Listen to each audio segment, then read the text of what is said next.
Hey yo, here we are. We're back out in the garage. Got her all stripped down, scraped down, stripped down, and we use the 90.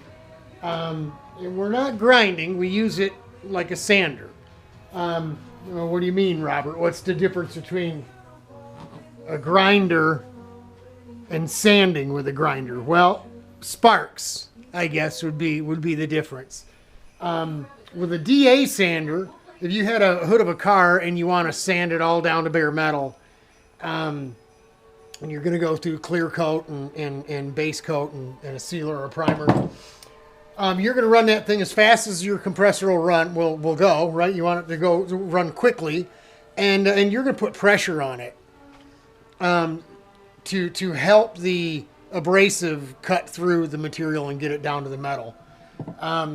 You do the exact opposite. You want to spin it as slowly as you can, and you just want to let the weight of the tool do the work. And it takes on the bottom, we use it to take the paint off as well, along with this whole unit here, because we tried heating it up and we just couldn't scrape it off.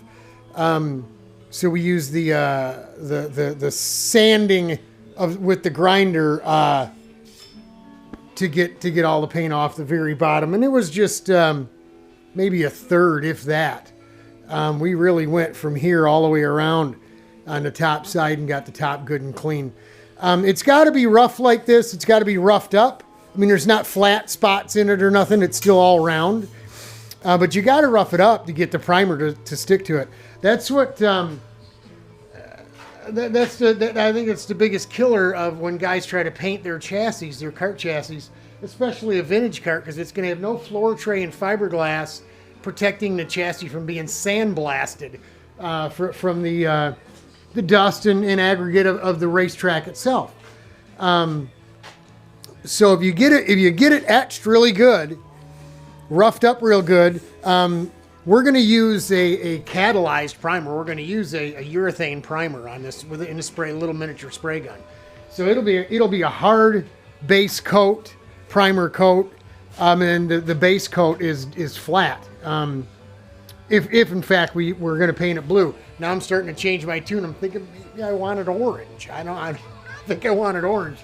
And if that's the case, we'll more than likely use spray bomb, but it depends. We got to go up to the paint store anyway, and pick up some urethane reducer and some Prepsol, the wax and grease remover, right? That cleans it all up. We need that for just about everything we're doing anyway. But we'll go over there and we'll take a look at some oranges. We'll take a little piece of something that we like that's orange and have them match it up and see what it'll cost. It probably wouldn't take but a pint of color reduced to paint this whole thing, and we would do that in base clear. We went that direction, and I may as well get a full pint and use a little to do our new helmet as well. So, and the stripes that we're going to put on the tanks, we want that the same color as the chassis if the chassis is going to be orange. So yeah, you got to get it etched up really good, get a bit of a rough sand to it, just so we make sure that primer we're going to put on it sticks and stays really good. There was places where we ran the scraper and it just basically fell off. Other places where it was stuck really good. So in the other video I told you, I think we had two different applications and stuff. We had his hurry up and spray bomb it to sell it to Robert kind of thing, or to get it together and call it restored, which is what he referred to it as, restored. This thing is anything but it's going to look good. Listen, when we get done with it, it's going to be RPM. It'll be toot sweet. She'll be sweet. She'll be good to go. You all are going to dig it.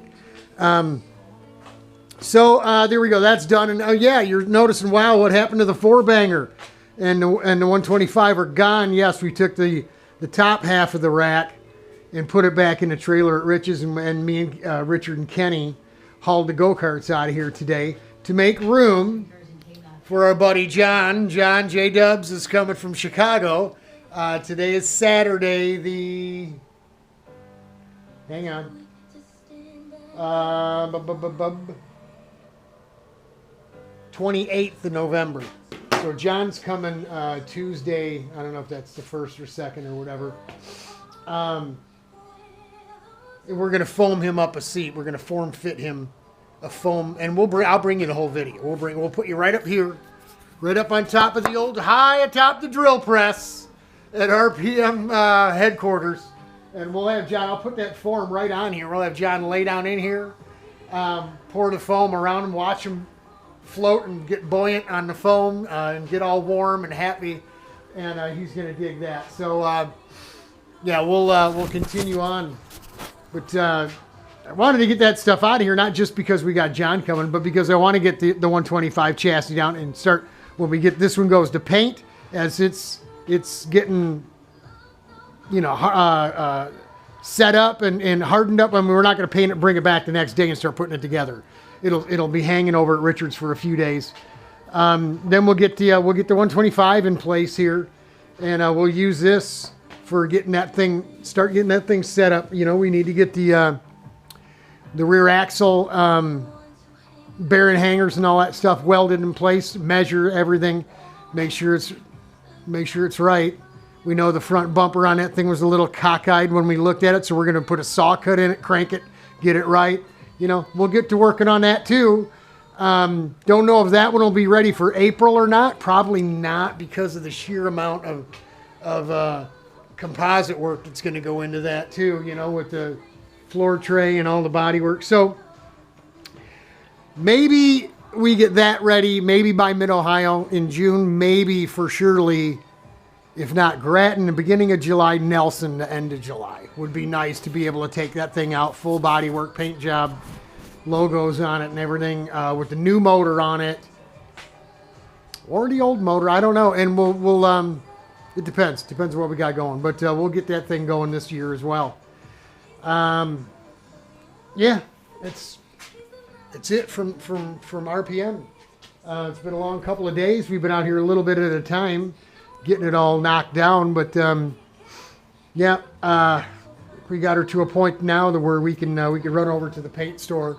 Got to go out to the fiberglass supply on Monday, so we'll just hit the paint store on the way back and pick up what we need over there too. So that's it, folks. That's all I got for you today.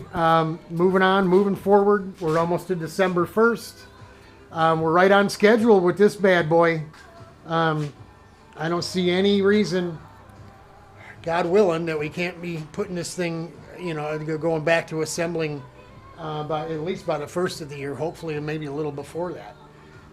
We do have spindles to address, and we're going to climb into our cabinet full of EMIC parts for the other F-125. The little cart there is also an EMIC. We were going to build for the kids, so we've got some EMIC spindles, metric EMIC, zip cart EMICs, right? You follow me? We're going to at least see if we can get EMIC spindles to speak to this thing, and if that's the case, then we'll probably just go ahead and build us up something new for it and get rid of those old adjustable spindles, because you really don't need the adjustable caster or camber. I'm sorry. We don't really need any of that. Once it's, set it and forget it. Once it's right, it's right. And I think they had it pretty much right from the factory. So that's what we got for you. We're calling it a night. I'm going to go in, get us a coffee, and kick it on the lazy boy. So hang in there, y'all. We'll bring you some more. You're going to get exciting around here the next couple of days. God bless. We're praying for you.